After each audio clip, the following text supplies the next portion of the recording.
गेल्या विधानसभेला आम्हाला लक्षात आलं की मतदान केंद्रावर सकाळी सकाळी जे काही चेहरे दिसत होते ते ओळखीचे चेहरे दिसत नव्हते। त्यावेळी आम्ही ज्यावेळी पडताळणी केली त्यावेळी लक्षात आलं का जे इकडे राहत नाही आणि असे लोक मतदान करून निघून गेलेले आहेत। म्हणून आम्ही त्याच्यामध्ये सर्च घेतला। सर्च घेत असताना एक या निवडणूक आयोगाने अशी गोष्ट करून ठेवलेली आहे की तुम्हाला मतदार याद्या एकतर मॅन्युअली सर्च करायला लागतात। दुसरं असं का पूर्वी पुरवणी यादी असायची ती वेगळी असायची, त्यामुळे नवीन नोंदणी झालेली नावं कोण आहेत हे आपल्याला कळायचं। आता ती सगळी मिक्स केली जाते, त्यामुळे नवीन कोण जुने कोण हे काहीही कळत नाही।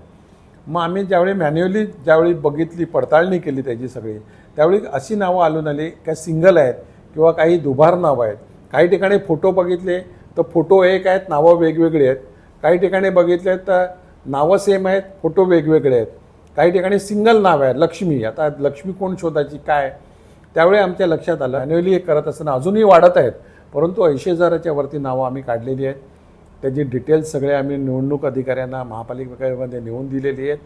आम्ही त्याचा पाठपुरावा करतोय। जर ह्याच्यामध्ये ही नावं वगळली गेली नाही किंवा त्याच्यावर योग्य ती कारवाई किंवा कार्यवाही झाली नाही तर आम्ही न्यायालयीन प्रक्रियेच्या मागे देखील लागू।